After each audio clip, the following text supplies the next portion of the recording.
Buenas tardes. El audio está perfecto, ¿no? Sí, se escucha bien. Está bien, muchas gracias. Bueno, muy buenas tardes a todos los participantes del Club de Física Nuclear. Mi nombre es Aarón Braulio Delgado Terán y hoy soy parte del grupo de Física Nuclear, ¿no? De la parte de logística. El día de hoy los acompañaré como su presentador en nuestra 22ª reunión del Club de Física Nuclear. Para comenzar, les pedimos que puedan compartir el enlace y el flyer de la reunión en sus redes sociales. Informarles que para optar por el certificado de participación deben llenar un formulario que se les pasará por chat. Al rellenar los datos, tienen que subir la captura que tomaron y responder a las dos preguntas sobre la presentación. El link del formulario será mandado al finalizar la exposición. Hoy día hablaremos sobre el premio Nobel entregado a Víctor Frank Hess por su descubrimiento de la radiación cósmica. El expositor será Jorge Luis Uria Arraya, miembro del comité organizador del Club de Física Nuclear, director del Grupo de Divulgación de Premios Nobel y miembro del Grupo de Investigación de Ciencias Nucleares.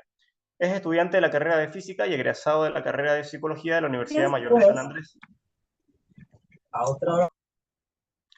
Y hoy en día es para mí un honor y un privilegio presentar al PhD, al doctor Martín Subieta, ante el distinguido Club de Física Nuclear. Actualmente él se encuentra en la ciudad de La Paz. Y te daré una breve reseña biográfica acerca de él, ya que desde el 3 de febrero del 2014 ha desempeñado roles como docente e investigador de la carrera de Física en la Universidad Mayor de San Andrés. Entre el 10 de agosto del 2017 y el 20 de febrero de 2020 también ocupó el cargo de director del planetario Max Schreck. Actualmente es director del Instituto de Investigaciones Físicas desde mayo del 2021. Desde el 2007 es licenciado en Física de la UNSA y en marzo del 2011 obtuvo un doctorado en Física y Astrofísica de la Universidad de Turín, en Italia. Durante su doctorado colaboró con el experimento ALICE en el CERN y posteriormente con AEGIS hasta 2013. Actualmente también colabora en varios experimentos internacionales, incluyendo Alpaca, Lago, Matusla y Samada. Además, está impulsando un convenio entre el Estado boliviano, el CERN y la UNSA y estableciendo colaboraciones con otras universidades como la UAP y la Universidad de Guadalajara. A continuación, damos paso al doctor Martín Subieta para compartir sus conocimientos relacionados sobre este premio Nobel. Muchas gracias. Gracias, Aarón, por las presentaciones. ¿Qué te parece si comenzamos con la reseña bibliográfica primero que Jorge ha preparado para introducirnos en el premio Nobel, conocer su historia y de ahí profundizamos todo esto ya con los conocimientos del doctor Martín? Perfecto. Entonces, adelante, Jorge Luis, nos puedes introducir.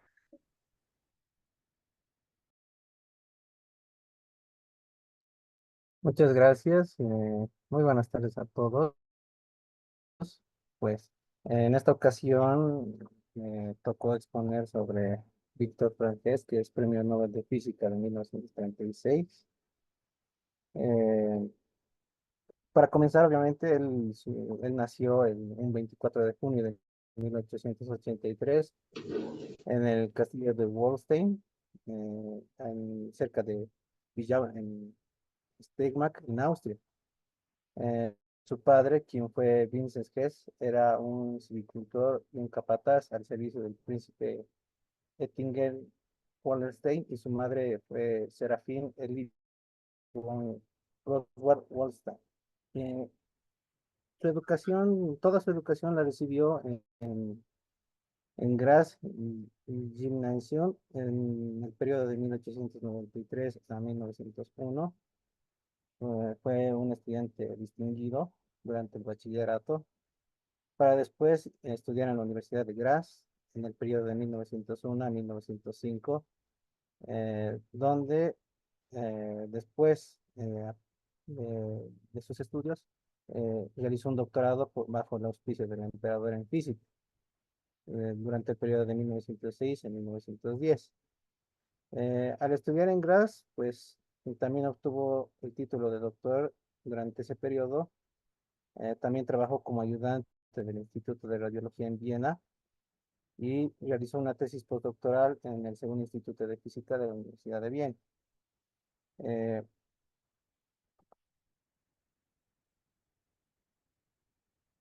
Trabajó por muy poco tiempo en un instituto físico, en el Instituto Físico de Viena, donde el profesor von Weidler fue quien lo inició en los recientes del campo de la radioactividad. Fue durante el periodo de 1910 a 1920. Eh, Ahí también fue asistente bajo Stefan Meyer en el Instituto de Investigación de Radiología de la Academia de Ciencias en Viena. Em, También fue jefe voluntario del Departamento de Rayos X en un hospital militar sueco en Viena durante la Primera Guerra Mundial. Fue profesor asociado de física experimental en la Universidad de Graz.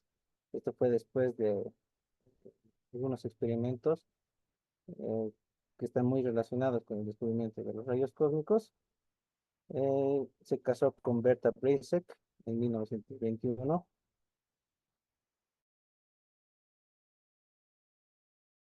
Eh, Durante el periodo de meses, deja la Universidad de Graz a cargo de un físico jefe en Estados Unidos y después de un periodo pequeño regresa a la Universidad de Graz.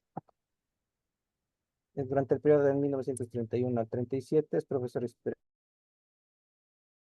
en la Universidad de Innsbruck, donde también mm, funda lo que sería el Observatorio de Rayos Cósmicos en una de las montañas cercanas al lugar. Eh, es nombrado en 1934 al Consejo Cultural Federal del régimen Auschwitz, y en 1936 es autor del Premio Nobel por el descubrimiento de los rayos cósmicos. Mm, Durante todo este periodo, para el descubrimiento de los rayos cósmicos, su trabajo se centró entre 1911 y 1913. Él emprende un trabajo en el que durante todo este periodo eh, muchos científicos estaban desconcertados por los niveles de radiación ionizante que se medían en la atmósfera. Es en esta época que se suponía que la radiación debería disminuir a medida que se aumentaba la altura con respecto al suelo, ya que la Tierra era la supuesta fuente de radiación que se encontraba en el ambiente. Los electroscopios que se utilizaban anteriormente daban una medida aproximada de esta radiación, pero indicaban que a mayor altitud de la atmósfera, el nivel podría ser en realidad mucho más alto que el del suelo. Durante su estancia en Innsbruck, Víctor Hess dirigió el Instituto de Investigación de Radiación, y en 1931 crea el Observatorio de Rayos Cósmicos en la montaña de Haferlecar, en los Alpes tiroleses. Eh, pero antes, en 1909, Theodor Wolff desarrolla lo que sería un primer electrómetro, que es más o menos el instrumento que estamos observando aquí. Es un instrumento diseñado para medir la tasa de producción de iones durante un contenedor sellado herméticamente. Este instrumento fue usado por Wolf para demostrar que los niveles de radiación ionizante en la cúspide de la Torre Eiffel eran mayores que en la superficie, pero el artículo que publicó no encontró una ampliación. Eh, Fue hasta 1911 en que Tommy Pacini observa variaciones simultáneas en estas tasas de ionización sobre un lago, sobre el nivel del mar y a una profundidad de 3 metros bajo la superficie. En este descenso observado bajo el agua, Pacini concluye que una parte de la ionización se debe a fuentes distintas de la radioactividad terrestre. Pero luego llega Víctor Hess en 1912, en el cual utiliza eh, eh, se monta un globo aerostático, ¿no? Utilizando 3 electrómetros, perdón, de Wolf, diseñados por Wolf, con una precisión mejorada por la altitud. y encuentran que la tasa de ionización se multiplicaba aproximadamente por 4 en comparación a los niveles medidos en el suelo. También Hess descarta que al Sol como fuente de esta radiación, ya que mediante un nuevo ascenso en uno de estos viajes, lo hace durante un eclipse. Entonces, eh, bloqueando la luna al Sol, la mayoría de la radiación solar visible, todavía Hess no la podía medir en la tasa de ionización en aumento por la altura en la que estaba. La explicación que da a todos estos resultados, a todas estas observaciones, es que existe una radiación de un enorme poder penetrante que va desde la atmósfera para arriba. Es en el periodo de 1913 y 1914 que Werner Koloster confirma estas primeras observaciones de Hess al medir el incremento de tasa de ionización a aproximadamente unos 9 kilómetros. Los vuelos de globo de Hess, que fue el primero, que fue el 7 de agosto de 1912, por pura casualidad, después de 100 años, el vehículo Mars Science Laboratory mide los niveles de radiación ionizante por primera vez en otro planeta por medio de su detector de medida de radiación. Hess también realiza varios estudios sobre la implicación de estos rayos cósmicos en determinados efectos biológicos, sobre sus variaciones estacionales y la influencia de los disturbios magnéticos sobre la intensidad. Todos los resultados meticulosos trabajados por Hess se publican en las actas de la Academia de Ciencias de Viena y demuestra que el nivel de radiación disminuía hasta una altitud de aproximadamente 1 kilómetro, pero ya después a un nivel elevado, considerable, siendo la radiación detectada a 5 kilómetros, aproximadamente el doble del nivel del mar. Su conclusión fue que había una radiación que penetraba en la atmósfera desde el espacio exterior, y su descubrimiento fue confirmado por Robert Andrew Millikan en 1925, que dio a la radiación el nombre de rayos cósmicos. Todo este descubrimiento de Victor Hess abre las puertas a muchos nuevos descubrimientos en física de partículas y nuclear. En particular, tanto el positrón como el muón fueron descubiertos por primera vez en los rayos cósmicos por Carl Davidson, con quienes que también comparte el premio Nobel de 1936. Luego, continuando un poco con la vida de Victor Hess, durante el periodo de 1921 al 23, se le concede una licencia y trabaja en los Estados Unidos, donde asume el puesto como director de un laboratorio de investigación creado por él mismo en Estados Unidos, que sería el Radium Corporation en New Jersey, y también como consultor en física del Departamento de Interior de Estados Unidos. Sí. Es también en 1923 que regresa a la Universidad de Graz y en 1925 es nombrado el coordinario de física experimental. Luego en 1931 es nombrado como profesor de la Universidad de Innsbruck y es director del recientemente creado Instituto de Radiología. Funda, como ya les mencioné, en la montaña de Haller-Pekar, aunque está a unos 2.300 metros sobre el nivel del mar, para observar y estudiar los rayos cósmicos. Obviamente recibe el premio en 1936, que lo comparte con Anderson. Esta es una foto de la ceremonia de la entrega del premio Nobel. Y también todo su trabajo lo llevó durante el periodo de 1911 a 1913 y no fue hasta 1936 que es reconocido con este premio por el descubrimiento de la radiación cósmica. Eh,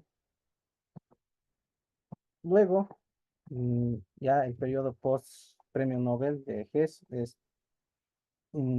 empieza a dar ya cátedra en el Instituto de Física de la Universidad de Graz. Desafortunadamente, como a la Segunda Guerra Mundial, es despedido de la universidad y por estos motivos decide emigrar a Estados Unidos y se convierte en profesor de física en la Universidad de Fordham, en Nueva York. En 1944 adquiere la ciudadanía estadounidense, estudia los métodos desarrollados para el diagnóstico del envenenamiento por radio en 1951. Eh, Desafortunadamente muere su esposa Berta en 1915, pero después contrae nupcias con otra mujer llamada Elizabeth Honkeck. En 1958 realizó una última visita al Instituto Innsbruck y fallece el 19 de diciembre de 1964. Eh, con, para ir al exilio, pues el Víctor Hess en 1938 realiza sus últimos estudios antes del estallido de la guerra. En una de sus anotaciones inicia eh, con cierta incertidumbre debido a la tensión política en ese entonces en Europa y dice, estoy diciendo adiós, pero ¿por cuánto tiempo? Al igual que muchos otros científicos, pues decide exiliarse hacia Suiza para eventualmente ir a Estados Unidos, donde ahí es donde pasa sus últimos años de vida en Nueva York, obteniendo también la ciudadanía en 1944. Parte de otros reconocimientos y otros premios, pues Víctor Hess recibe el premio Leiben, precisamente por la radiación cósmica. Luego también en 1932 se le concedió el premio Egg Memorial, una medalla por el Instituto Carl Zeiss en Viena. Y como ya mencioné, pues él inauguró esta estación de observación de rayos cósmicos en la montaña Hellefeld, cerca del Instituto Innsbruck. Y pues para ir terminando, mm, Víctor Hess, pues a lo largo él fue básicamente el pionero para todas estas grandes investigaciones que son sobre la radiación cósmica, los rayos cósmicos, ya que si no fuera por el trabajo que realizó al subirse a los globos aerostáticos, que fueron 7 vuelos, por cierto, los que realizó, realizando mediciones, haciendo observaciones y demás, fue un preámbulo no solamente a la física a nivel mundial, ya que esto fue un hincapié bastante importante dentro de la física de partículas, en la cual mm, Bolivia fue, fue partícipe de todo este recorrido iniciado por Víctor Hess, así que es un personaje al que le debemos mucho en relación a física de partículas y astrofísica también. Bueno, muchas gracias por su atención. Espero haber cubierto básicamente todo lo importante de este personaje, el descubrimiento de la radiación cósmica. Muchas gracias.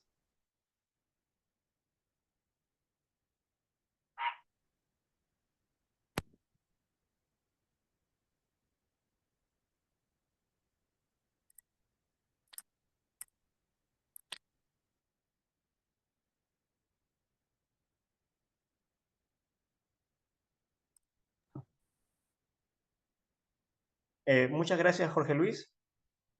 Eh, Antes de dar paso a nuestro distinguido doctor Martín Subieta, me gustaría darle un poco de espacio a uno de nuestros fundadores del Club de Física Nuclear, a Brian Ayala, para que pueda explicarles acerca de los requisitos para adquirir el certificado de asistencia. Súper, gracias, gracias Jorge Luis. Es bien interesante que ya estamos en la reunión número 22 del club. Es un trabajo arduo que hacen todos los grupos y que seguimos aprendiendo a través de los premios Nobel. Para los que no Todavía no conocen la dinámica de estas reuniones, es una vez al mes y vamos aprendiendo sobre los distintos premios Nobel que tengan que ver con ciencias nucleares. Y damos un certificado por parte del club que normalmente lo firmamos los fundadores y también el expositor. En este caso vamos a pedirle también al doctor Martín que lo pueda firmar. Pero para esto les pedimos que llenen un formulario. Les vamos a enviar más o menos al finalizar la exposición del doctor Subieta. Y en este lo importante es que tienen un apartado donde tienen que subir una captura donde hayan publicado esta actividad, la foto y el link en alguna de sus redes sociales. Eso es importante y responder dos preguntas. Antes de dar paso, le vamos a hacer esperar un poquito más al doctor. También vamos a presentar al otro fundador, a Kevin, que nos va a contar un poco sobre las actividades, por favor. Bienvenido, Kevin, si estás por ahí también.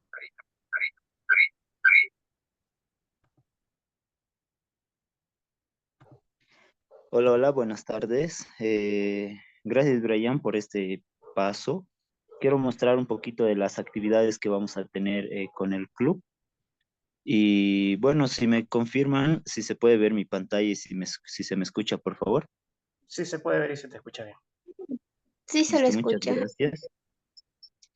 Entonces, les mostraré, por favor, lo que he preparado. Voy a intentar ser breve. Ahora sí.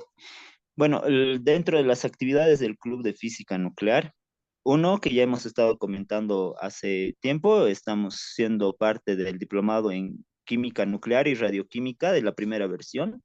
Estamos entrando al segundo módulo y bueno, hoy día la clase fue en la mañana y estaba súper interesante. Eso como comentario. Y estamos la semana que viene, la siguiente semana, vamos a realizar el webinar 4 sobre la física a través de la historia. Eh, Va a ser el webinar número 4 sobre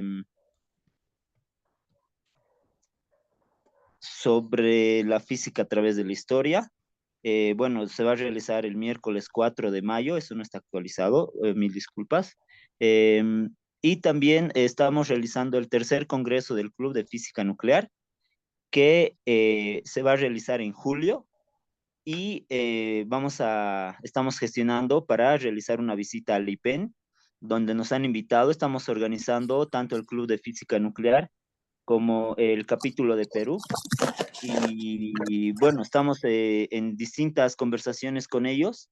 La semana que viene va a ser nuestra tercera reunión para concretar toda la parte técnica para que se desarrolle de la mejor forma. Y algo muy importante que vamos a realizar tanto el país de Rusia, que sería específicamente la Universidad de MEFI, la Universidad Estatal de Rusia, la National Research Nuclear University, con, eh, con Bolivia, que seríamos la UMSA, y en específico la carrera de física, y nosotros vamos a estar colaborando como Club de Física Nuclear en la organización de todo este evento para que se desarrolle de la mejor forma posible.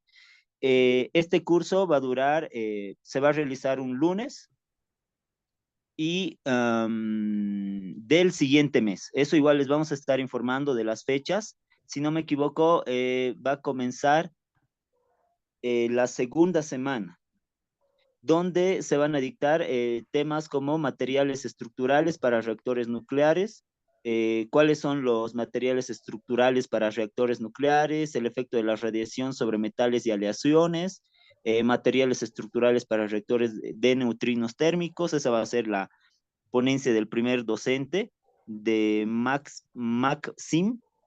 Y el segundo ponente va a dictar temas como reactores de investigación nuclear, ¿para qué? El título de su ponencia es Características de diseño de los reactores nucleares de investigación. Y como siempre la tenemos a la profesora Odalova, va como título el curso que se va a realizar junto con la profesora Odalova va a ser Aplicaciones no energéticas de las tecnologías nucleares. Uno de sus temas es fuentes de radiación ionizantes para aplicaciones no energéticas, producción de radioisótopos. Cada año tenemos esta actividad con la Universidad de MEFI. Este curso se va a desarrollar de forma presencial y solamente se va a poder participar de forma presencial en este evento. Ah, Probablemente se desarrolle en la carrera de física, en el auditorio de la carrera de física o con la UNSA. Eso les vamos a confirmar igual. Después, eh, también nos han invitado para organizar la parte de la hackathon aquí en La Paz, con la universidad, con la UNSA también. Em, Esta hackathon es una competición por equipos en áreas relacionadas con tecnología nuclear. El lugar es la Universidad Mayor de San Andrés, en la ciudad de La Paz. Son equipos de cinco miembros en cada equipo. Eh, todavía estamos organizándonos para realizar una buena planificación. Les vamos a mandar todos los detalles junto con un formulario de inscripción para que aquellas personas que no tengan equipos puedan inscribirse a nuestro formulario y además enviar al correo que se menciona en esta imagen, eh, para que les ayudemos a encontrar un equipo para esta competición que es la Hackathon. Es para estudiantes de pregrado y posgrado, con especialización en física e ingeniería o afines.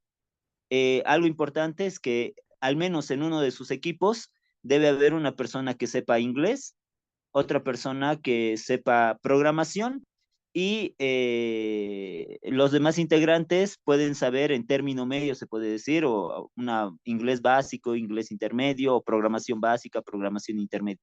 Pero al menos uno que sepa bien inglés para la exposición y defensa del trabajo y alguien que sepa programar para el éxito de su equipo.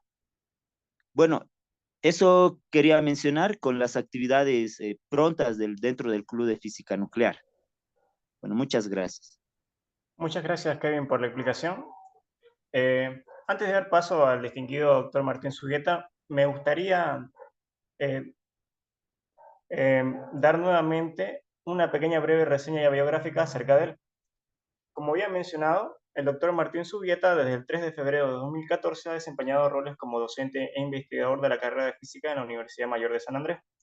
Entre el 10 de agosto del 2017 y el 20 de febrero del 2020, también ocupó el cargo de director del planetario Max Schreck. Actualmente es director del Instituto de Investigaciones Físicas desde mayo del 2021. Desde el 2007 es licenciado en Física de la UNSA y en marzo de 2011 obtuvo un doctorado en Física y Astrofísica de la Universidad de Turín, en Italia. Durante su doctorado, colaboró con el experimento ALICE en el CERN y posteriormente con AEGIS hasta el 2013. Actualmente también colabora en varios experimentos internacionales, incluyendo Alpaca, Lago, Matula y Samada. Además, está impulsando un convenio entre el Estado boliviano, el CERN y la UNSA, y estableciendo colaboraciones con otras universidades como la UAP y la Universidad de Guadalajara. Ahora sí, a continuación, damos paso al PhD, doctor Martín Subieta, para compartir sus conocimientos relacionados sobre este premio Nobel. Eh, Muchas gracias, muy buenas noches. No sé si se me escucha bien. Perfecto, se le escucha. Ok, muy bien. Entonces voy a dar paso a compartir mi pantalla para poder hablarles sobre el tema de hoy. Y nuevamente agradecerles por la invitación y espero de que sea de su agrado la presentación que voy a hacer, que es muy breve, por cierto. Pero me gustaría de que, sin embargo, me podrían hacer varias preguntas, ya que se trata de un tema que abarca muchos otros temas dentro del mismo campo de la física. Y como ustedes también mencionaban hace un momento, describiendo bastante bien la bibliografía de Víctor Hess, incluye también al campo de la física nuclear. Bien, entonces, a ver, voy a tratar de, si recuerdo bien cómo hacerlo, hace tiempo que no hago, cómo compartir.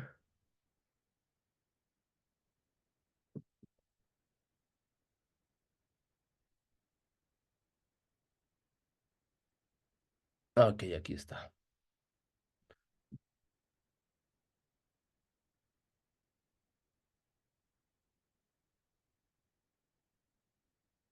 Ok, estoy compartiendo, se supone ya la presentación. No sé si se ve, por favor, confírmenme. Se logra ver.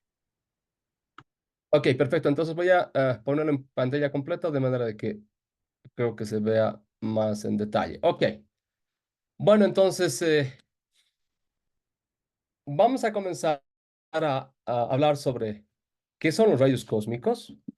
La imagen que pongo de fondo justamente hace referencia a una pequeña parte, digamos, de lo que corresponde a este campo grande de estudio hoy en día, que ha abarcado ramas como, por ejemplo, la astrofísica y también desde hace unos años eh, atrás ha abarcado el campo de la astronomía, ¿sí?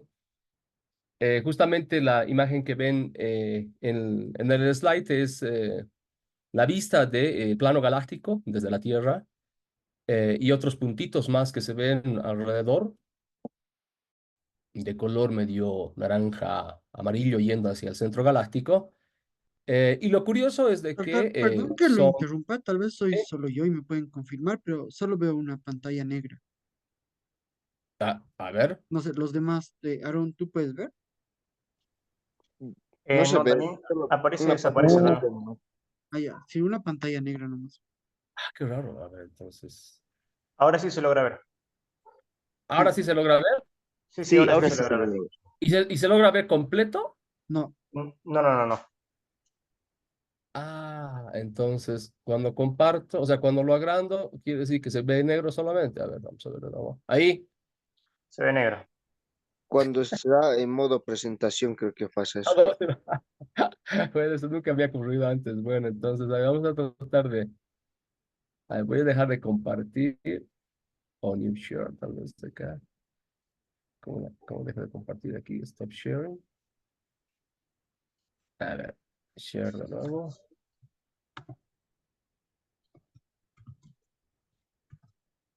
A ver,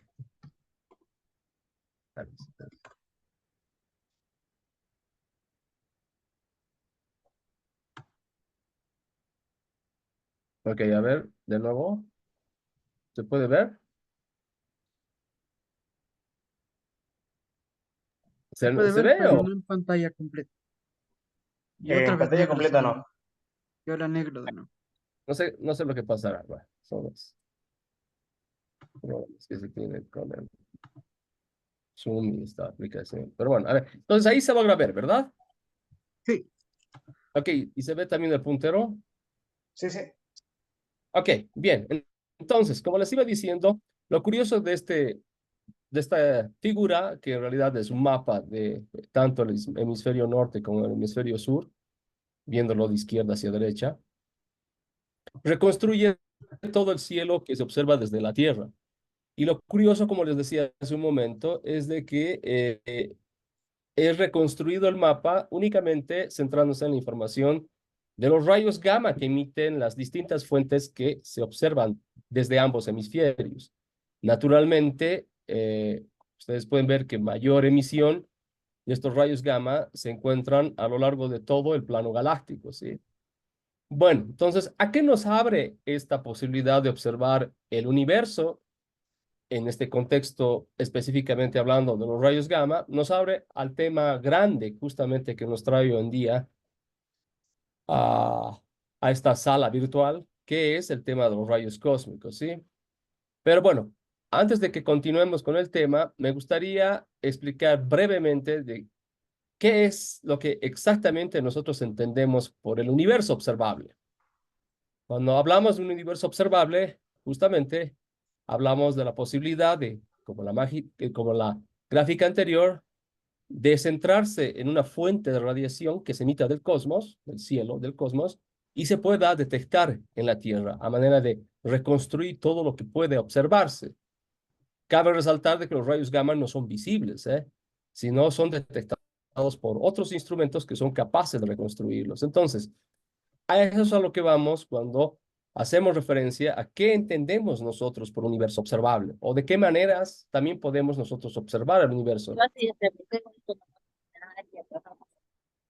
Eh, si recordarán, una de las ciencias más antiguas, que es la astronomía, justamente es la que nos permitió entender desde la óptica visible, centrándonos en los telescopios desde Galileo, ¿no?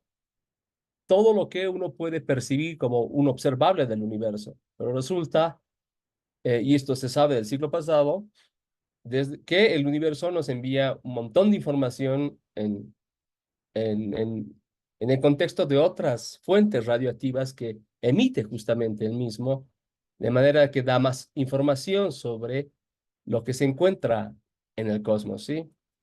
Pero bueno, para definir precisamente lo que es el universo observable, tenemos que necesariamente recordar que el universo observable que hoy en día nos circunda es un universo que se ha formado, como ustedes pueden ver acá en este slide, es un cielo o universo que se ha formado después de 13.800 millones de años del inicio o el génesis, si ustedes quieren, que dio paso al origen del universo, ¿sí?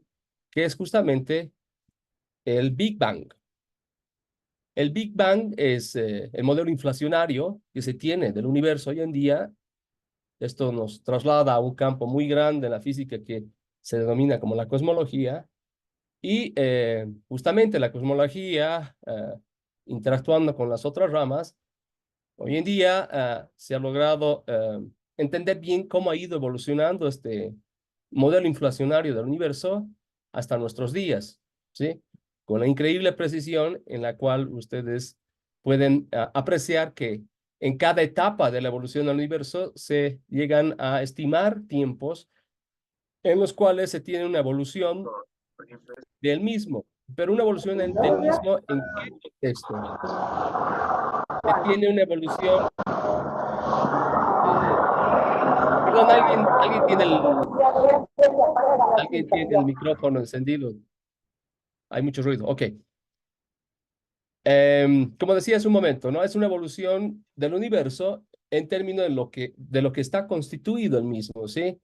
Es una compleja composición, si ustedes quieren verlo así, de lo que en un momento el universo era atribuyendo a una escala muy pequeña, que es la escala de Planck, a la escala que hoy en día gobierna el universo observable, que es el que nos rodea, ¿sí? Pero para poder llegar a entender esta configuración en todas las escalas del universo, pasando por cada una de las etapas que ustedes se pueden apreciar en esta gráfica, eh, tuvieron que evolucionar las fuerzas, naturalmente, que rigen en el universo hoy en día, ¿no? ¿Cuáles son estas fuerzas que rigen el universo hoy en día? Son las fuerzas que justamente hacen posibles que la estructura de la materia, yendo desde lo más pequeño hasta las escalas más grandes, puedan justamente dar paso a la formación de materia que puede ser acumulada en grandes cantidades y formar, por ejemplo, estructuras que hoy en día vemos, ¿no? Estructuras como, por ejemplo, los cúmulos galácticos, las galaxias, dentro de las galaxias, cientos de miles de millones de estrellas, sistemas planetarios, etcétera, etcétera. Es prácticamente todo lo que hoy en día puede observarse y se está estudiando con diversas tecnologías, ¿sí? Pero antes de que se forme en nuestro universo observable, como mencionaba hace un momento, tuvo que pasar cierta evolución la estructura de la materia de manera que pueda dar paso a esta estructura compleja que hoy en día representa cada uno de los elementos que constituyen el universo que nosotros observamos, ¿sí? Bueno, no yendo más en los detalles, me gustaría simplemente terminar diciendo de que el universo que nosotros observamos está pues gobernado por una gran cantidad de emisión de radiación que justamente emiten cada uno de los elementos en el universo, es decir, de estructuras grandes, ¿no? Y estas estructuras grandes justamente son las que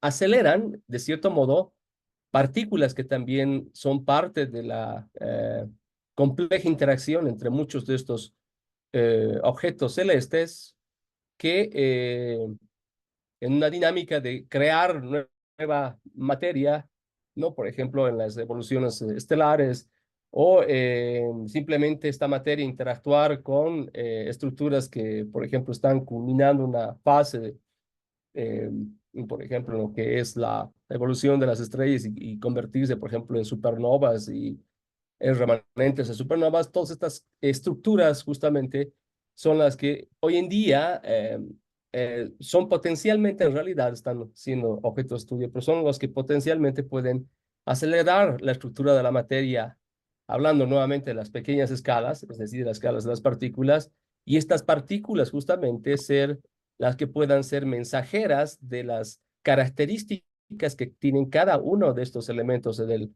cosmos y traer información justamente de estos elementos, de manera de que uno pueda estudiar, como vimos justamente en el slide inicial, que cómo luce, por ejemplo, desde la Tierra el cielo que observamos en ambos hemisferios, solamente centrándonos en la radiación gamma que pueden emitir todos estos objetos, incluyendo naturalmente nuestra galaxia, de donde se encuentra nuestro sistema solar, ¿sí? Bien, a ver, ya para terminar, el universo observable en realidad, entonces podríamos entenderlo únicamente por la radiación que emiten estos cuerpos en el universo.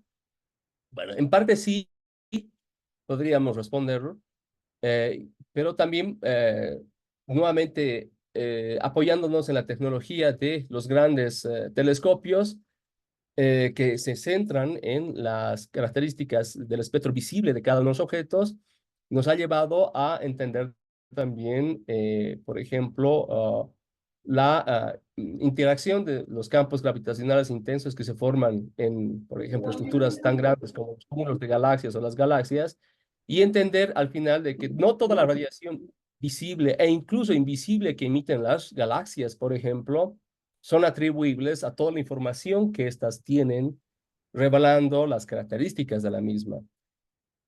En realidad, por los campos gravitacionales intensos que estos generan, parece de que hay otra estructura de materia que está también presente en nuestro universo y es parte de la propia estructura con la materia ordinaria. Y entonces, a lo que finalmente entendemos nosotros como universo observable, y que no llegue, digamos, a confusión, es a una acumulación de la materia ordinaria que permite ver todo lo que nos rodea en el universo observable que nosotros podemos medirlo, en cierto modo, pero también hay materia que es parte de la misma estructura, pero que aún no podemos observarla directamente, ¿sí? Y esa materia justamente, que no podemos observarla directamente, es la así denominada materia oscura. Entonces ustedes justamente pueden ver que en la evolución que hoy se tiene de modelo inflacionario del universo, se incluye también la composición de esta estructura de la materia, que tendría que tener una evolución, si ustedes quieren, paralela también a la estructura de la materia ordinaria que forma finalmente las galaxias, como las galaxias y todo lo que uno puede observar en el universo observable que hoy se tiene eh, o se estudia, ¿sí? Entonces, dicho esto, pasaremos ahora a específicamente hablar de qué son los rayos cósmicos. Bueno, entonces, habiendo definido lo que es el universo observable, los rayos cósmicos son los mensajeros de este universo, ¿sí? Y uno podría decir, incluso mensajeros de esta materia que también no se puede observar directamente, no necesariamente, sino que, por ejemplo, con experimentos modernos como el experimento LIGO, y que va justamente apoyando la teoría de la gravitación universal presentada por Einstein, ¿no? El siglo pasado. Eh, Hoy en día podríamos asociar, por ejemplo, a eventos extraordinarios en el universo, como, qué sé yo, la colisión de entre estrellas de neutrones, varios mensajeros que ocurren en estos eventos extraordinarios en el universo, donde se libera una gran cantidad de energía que puede ser emitida no solamente en el espectro visible, eso quiere decir que se puede ver desde telescopios en la Tierra, sino también en la parte invisible, que son estos rayos cósmicos que también pueden observarse desde la Tierra, ¿sí? Y a la vez también emitir, como hoy en día es ahora una realidad, las así predichas o sugeridas ondas gravitacionales que predecía la teoría de la gravitación universal, ¿sí? Entonces, todos estos los entendemos como los mensajeros de la estructura de la materia a grandes escalas en el universo que puede ser observable hoy en día. Y los rayos cósmicos son una parte sustancial de esta, ¿sí? Que pueden medirse, como vamos a describir en unos momentos más. Bien, no voy a decir mucho acerca del descubrimiento de los rayos cósmicos, como ustedes ya lo saben. El autor principal en realidad fueron no un conjunto de personas que explorando la naturaleza de la radiación el siglo pasado y particularmente a inicios del siglo pasado, finalizando el siglo XIX, comenzando por ejemplo por Becquerel, que descubre formalmente la radiación y con los trabajos de los Curie, se dio una como especie de boom a inicios del siglo pasado en entender exactamente qué era la radiación, ¿sí? La radiación que hoy en día sabemos que puede ser entendida en términos de eh, partículas que se mueven en un medio y que éstas entregan energía a ese medio, ¿no? Y como son normalmente muy energéticas, entonces pueden alterar el medio de manera que incluso puedan eh, ionizar comúnmente, como se dice, ¿no? El medio, y esto es que se conoce como que esta radiación es ionizante, ¿sí? Entonces, no toda la radiación, por cierto, que tiene estas características, puede modificar la materia como estas la pueden hacer. Entonces, debido a que justamente esta radiación cósmica, que es radiación ionizante, es muy energética, de hecho viaja mucho en el espacio hasta llegar a la Tierra, interactuando si son partículas cargadas, incluso con los campos magnéticos que están presentes fuera en el espacio, llegan a la Tierra y pueden interactuar en lo alto de la atmósfera, como se trata de ilustrar en esta figura, ¿no? Y producir una secundaria radiación que luego vamos a ver en detalle qué exactamente y cómo se la detecta, ¿sí? Pero en realidad lo que Victor Hess vio era justamente esta radiación secundaria atribuible a la radiación primaria, que es la que se define como el rayo cósmico, que puede ser una partícula cargada o una partícula neutra. Como una representación de partículas cargadas, por ejemplo, podríamos hablar el protón, ¿sí? Bien, entonces, Víctor Hess, como ya saben, descubrió esta radiación montándose en globos aerostáticos y subiendo lo suficiente en lo alto de la atmósfera para poder justamente discernir de la radiación que ya se estaba estudiando, que naturalmente venía de la corteza terrestre, porque se estaban estudiando justamente materiales que eran parte de la corteza terrestre, como las sales de uranio, ¿no? Por ejemplo, Curie estudió por mucho tiempo las sales de uranio, también iniciado motivados por Becquerel. Y justamente esta radiación que emitían estas sales de uranio era la que motivaba a estos científicos a poder descubrir que realmente era esta radiación que modificaba el medio, como decíamos hace un momento, ¿no? Entonces, justamente con la tecnología que en ese momento se usó en el experimento o en los experimentos que llevó adelante Víctor Hess, montado en los globos aerostáticos, como se mencionó, el electrómetro, fue capaz de poder justamente ser susceptible este aparato al paso de una partícula ionizante y dar una información, si bien no muy precisa, pero sí la información del paso de algo muy energético que ha perturbado el medio dentro del dispositivo. Hay varias versiones de estos electrómetros, ahí les muestro, por ejemplo, en el en el slide una versión bien básica de las primeras que se usaron, por ejemplo, en experimentos también a, en la superficie de la Tierra en, en Europa, ¿sí? Bien, entonces, Víctor Hess descubre los rayos cósmicos por esta técnica experimental, confirmado luego más adelante por otros que también estudiaron lo mismo, y bueno, ustedes ya saben que finalmente comparte el premio Nobel luego en 1936, cuando justamente se descubre el positrón que fue descubierto históricamente, nuevamente haciendo mención a la radiación secundaria que se observaba en los varios experimentos ya que se estaban desarrollando en todo el planeta y confirmando justamente la presencia de los positrones como parte de la componente de los rayos cósmicos, ¿no? Y no se olviden que los positrones son las antipartículas de los electrones que confirman justamente en la década de los años 30, confirman la existencia de estas antipartículas que dio paso luego a la comprobación experimental, si ustedes quieren, de la propuesta que hizo inicialmente Dirac con la famosa ecuación de Dirac que describía justamente la naturaleza de la materia compuesta fundamentalmente por una parte que describe específicamente a una partícula y las características que tiene, es decir, ¿no? Una partícula con una carga y una masa, y además la existencia necesaria dentro de la teoría que él propone de una antipartícula, es decir, una versión antagonista del electrón, que es el positrón, que con una misma masa simplemente tiene una característica inherente diferente, que es la carga, ¿no? Una carga opuesta.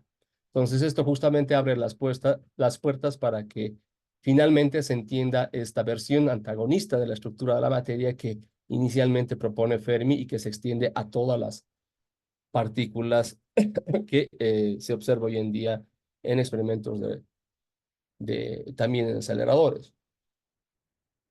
Bien, entonces, para ir pasando esta parte, hay una pregunta que viene justamente a ser, como podemos decir, la pregunta al millón, en el sentido de responder cómo es posible de que estas partículas que vienen del cosmos, es decir, los rayos cósmicos, siendo estas partículas cargadas o partículas neutras, cómo es que pueden acelerarse a tales energías, ¿no? O de dónde tienen tanta energía como para poder atravesar una gran cantidad del cosmos y llegar hasta la Tierra, ¿no? Tal vez aquí tengo que hacer un paréntesis y decir de que, dar un ejemplo de qué partícula neutra, por ejemplo, encontraríamos como un mensajero también del cosmos, hacía referencia al neutrino, ¿sí? Los rayos gamma son parte de la radiación electromagnética de altas energías, ¿no? Que también podemos entender, los podemos poner en la categoría de partículas que no tienen carga, pero estos son fotones, a diferencia de los neutrinos que sabemos que tienen masa, ¿no? Bien, entonces, dicho esto, para completar lo que inicialmente mencionaba, ¿no? Diciendo de que estas partículas mensajeras del cosmos representan algo complejo, una dinámica compleja, por ejemplo, la formación, qué sé yo, de una remanente de supernova o la explosión de una supernova o, qué sé yo, mm, incluso la radiación, por ejemplo, que pueda ser emitida del centro galáctico, revelando las características de los centros galácticos, cómo estos lucen, por qué emiten radiación, etcétera. Todo esto puede ser comprendido a través de la capacidad que tienen estos cuerpos gigantescos de emitir radiación. En realidad, toda una galaxia emite radiación, claro que sí. Un remanente de supernova que en realidad es una estructura que podría estar dentro de una galaxia, emite radiación, claro que sí. ¿Qué tipo de radiación? Entre partículas cargadas, rayos gamma, es decir, fotones de ultra alta energía y también neutrinos, ¿sí? Incluso en eventos como choques entre estrellas también pueden producir radiación que puede viajar a, hasta la Tierra y puede ser detectada. Es justamente lo que quiere ilustrar acá esta imagen que les muestro. Bueno, entonces, si bien entendemos los rayos cósmicos que pueden ser los mensajeros de esta compleja dinámica que ocurre en el cosmos, cómo inicialmente podemos entenderlos, es decir, para poder medir algo de ellos y tener una idea de que, por ejemplo, a ver, algo sencillo de entender. Ah, sí. Por ejemplo, ¿cuántas partículas pueden llegar de estos por, qué sé yo, metro cuadrado y más o menos en qué rangos de energía, ¿sí? Entonces, lo que acabo de decir es una estrategia experimental que se desarrolló durante muchas décadas desde el siglo pasado, incluso hoy en día se aplica la misma estrategia, en medir lo que se denomina como el espectro de los rayos cósmicos, ¿sí? Este espectro de los rayos cósmicos que justamente quiere ilustrarse con esta gráfica que aquí está añadida, esta figura, representa el flujo de los rayos cósmicos en función de la energía. Y ustedes pueden ver que los rangos de energía son rangos que van desde unas cuantas decenas o de centenares de miles de electronvoltios hasta cantidades realmente gigantes, yendo hasta cantidades de los eta-electronvoltios. Entonces, todo esto se ha estudiado durante mucho tiempo y ha revelado, a ver, en principio una cosa interesante. El flujo, ¿cuál es el flujo? Si nosotros nos vamos a energías muy bajas, estamos hablando de flujos altos y este flujo aproximadamente es de una partícula por metro cuadrado por segundo, que llega a la Tierra, una partícula por metro cuadrado por segundo. Si nosotros nos vamos a regiones mucho más energéticas, las regiones que, por ejemplo, se atribuyen a una región conocida como la rodilla, en un momento más iré a describir con un poquito más de detalle, te llegan un flujo de una partícula por metro cuadrado por año, ¿sí? Y en una región mucho más energética, que es la que se aproxima justamente a esta que ustedes pueden ver aquí, es la región a la que se atribuye un flujo de una partícula por kilómetro cuadrado por año. Y ahí podemos ir bajando aún más eh, el flujo y hablar de un flujo realmente muy chiquitito, ¿sí? Entonces, ¿qué es lo que estaban describiendo estas medidas experimentales del flujo de los rayos cósmicos en función de la energía, o lo que se conoce como el espectro de energía de rayos cósmicos? Revelaban, primero, que estos tienen energías que corresponden a una escala gigantesca, ¿sí? Y segundo, que el flujo caía potencialmente con la energía luego calculada la potencia a más o menos 2.6, ¿sí? Aquí justamente tengo una gráfica de el espectro de los rayos cósmicos que dan un poquito más de detalle de cómo va cayendo este flujo en función de la energía, ¿no? Entonces, aquí ustedes tienen, por ejemplo, las medidas experimentales de varios experimentos, varios experimentos, entiéndase, tanto en el hemisferio sur como en el hemisferio norte, y son los experimentos que están, muchos de ellos en lugares de montaña, es decir, lugares de altura, como el caso, por ejemplo, de Chacaltaya o Sierra Negra, por ejemplo, en México, que es el caso de Hawk, y entre otros, el Tíbet, cerca al Tíbet, en la China, Casamía, Casa Grande, en lugares altos en Europa, Aistop, Haires, Oye, en la Patagonia Argentina, y el telescopio Array, que tiene versiones tanto en el hemisferio norte como en el hemisferio sur. Entonces, no son todos los experimentos, imagínense, o sea, es difícil conectar todos los experimentos, son los que más, digamos, han contribuido con el entendimiento del espectro de los rayos cósmicos desde casi sus inicios, ¿sí? Tendríamos que mostrar un espectro de los rayos cósmicos desde sus inicios, donde tendríamos que incluir, por ejemplo, a experimentos que se han llevado adelante aquí en Chacaltaya, que es el caso de Basel, ¿sí?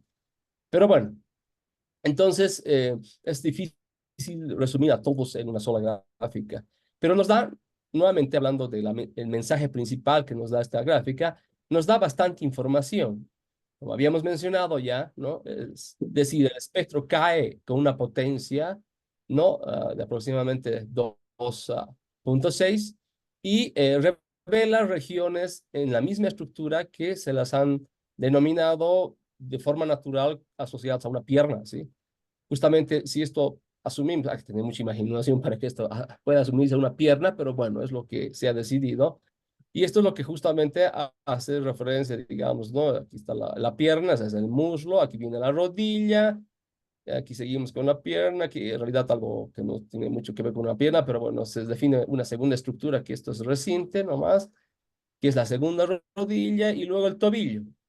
Y aquí tenemos un decaimiento drástico del espectro de energías cuando observamos eventos con energías muy, muy, muy grandes, ¿sí? Que además podemos aprender de estos espectros, de este espectro de los rayos cósmicos, de que en realidad hay partículas, literalmente, que ganan tanta energía que incluso llegando a ser medidas directamente, o mejor dicho, indirectamente en la Tierra, es decir, al nivel de superficie, pueden medirse hasta energías que sobrepasan los 10 a la 20 electronvoltios. Tal vez aquí para que entienda la audiencia, un electronvoltio es la medida que se utiliza para la energía a escalas muy pequeñas, ¿sí? Cuando estamos hablando de partículas. Normalmente en la física nuclear, en la física atómica, en la física de partículas, se utiliza esta escala para poder hacer una referencia a la energía, ¿sí?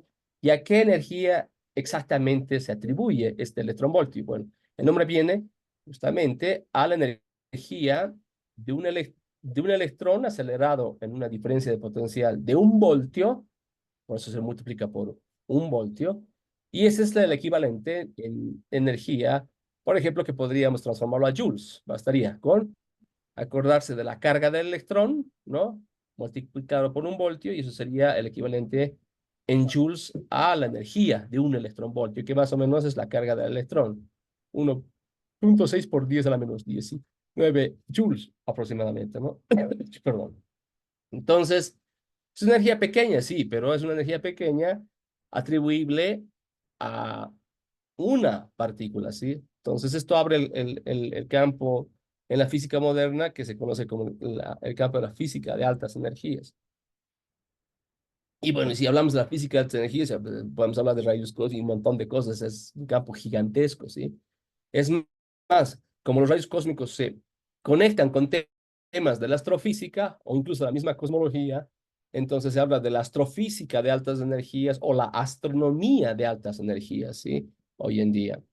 Y se tienen experimentos específicos para justamente construir, qué sé yo, un observatorio específicamente de observación de rayos gamma y lo convierte como un observatorio de astronomía gamma, ¿sí? Que está enfocado a hacer astronomía en realidad de altas energías, que es el caso del PACA, del cual voy a hablar más adelante, ¿sí? Bien, ¿qué más entonces podemos aprender de este espectro?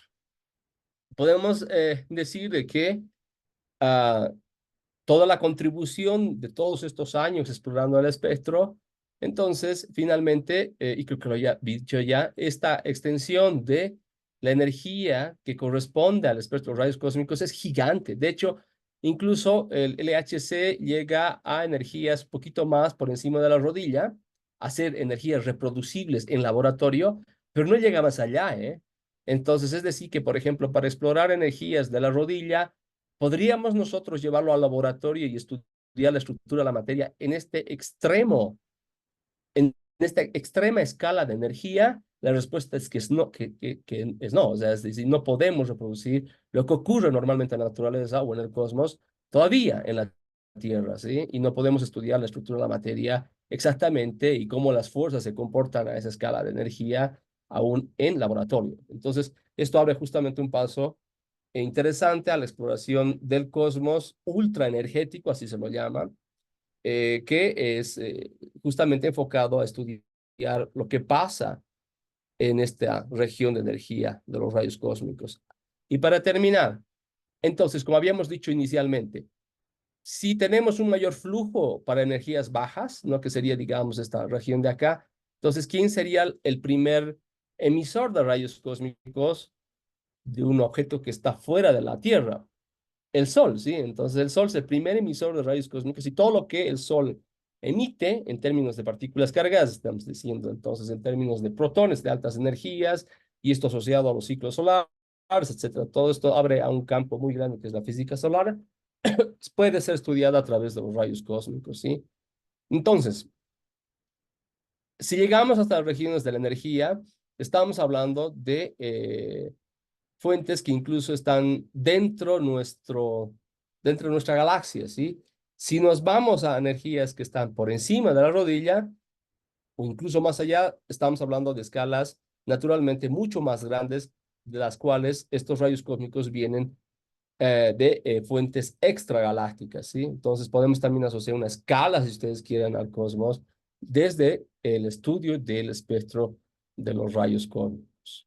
Bien, ahora iremos a hablar de las técnicas que se tienen desarrolladas hoy en día para poder estudiar los rayos cósmicos. Y que repito, esto ha sido hecho durante décadas del siglo pasado. Sí, es muy complejo hablar. Imagínense si volvemos a esta gráfica del espectro. Imagínense cuántos experimentos en el mundo. Estamos hablando de decenas, estamos probablemente hablando de centenares de experimentos que se han desarrollado a lo largo de todo este tiempo y en todo el mundo, tanto en el hemisferio norte como en el hemisferio sur, a poder explorar justamente estos rayos cósmicos que vienen del cosmos y entender el universo visto desde la Tierra, ¿no? Bien, entonces, ¿cuáles son las técnicas que se usan para poder detectar estos rayos cósmicos? Bueno, entonces vamos a dividir en dos técnicas, ¿sí? Podemos pensar y definir una técnica de medición directa en realidad, aunque en la práctica no es tanto así, pero en términos del contexto técnico sí lo es. Y hace referencia justamente a que nosotros podamos directamente medir los rayos cósmicos por instrumentos que están en la órbita. Es naturalmente pensar de que si el rayo cósmico llega a la Tierra, naturalmente antes de que interactúe, por debajo de este límite estaría la atmósfera de la Tierra, ¿no? Antes de que interactúe en lo alto de la atmósfera, tenemos la posibilidad de que, naturalmente poniendo máquinas en órbita, es decir, los satélites, podamos medir estos rayos cósmicos, así que como exactamente también se ha hecho en el desarrollo de la técnica de observación astronómica, ¿sí? Ahí podemos mencionar varios proyectos grandes que han dado mucha información sobre el cosmos, pero desde el punto de vista del espectro visible, ¿sí? Por ejemplo, ahí tenemos a Hubble, ¿sí? Entre otras versiones más modernas que no recuerdo en este momento bien. Sí recuerdo. El que tenemos acá y el que voy a poner más énfasis porque es justamente el que proporciona esta imagen tan linda del espectro rayos gamma visto desde el espacio, es el telescopio Fermi, ¿sí? Que justamente aquí lo tienen y sería un ejemplo justamente de medida directa de los rayos cósmicos que se pueden medir en la órbita terrestre, ¿sí? No es el único, naturalmente, simplemente hablo por la relación en la cual inicié esta charla con la gráfica que les mostré. Existen naturalmente otros que están también midiendo no solamente centrados en los rayos gamma, sino también los rayos X, y también rayos cósmicos atribuibles a partículas cargadas, que es, por ejemplo, un experimento montado en la Estación Espacial Internacional, que es un experimento internacional gigantesco que se denomina AMS. Bien, entonces, esa es la técnica directa que tendríamos para poder medir los rayos cósmicos. ¿Cuál es el problema? El problema es que, como habíamos mencionado hace un momento, ¿no? Si tú te enfocas en el flujo de los rayos cósmicos, te cae muchísimo cuando vamos más allá en energías grandes. Entonces, si tú quieres medir rayos cósmicos muy energéticos, es casi imposible que lo puedas hacer directamente porque tendrías que prácticamente cubrir con un área de centenares de kilómetros o más con un detector que esté orbitando la Tierra. O sea, es impráctico por el momento, digamos. No quiero decir de que no es de repente propuesto realizable. Por lo menos no en el corto plazo, ¿sí? Entonces, ¿qué te queda? Te queda por poner detectores ya en la Tierra, es decir, en la superficie de la Tierra, y mientras más alto, mejor, ¿no?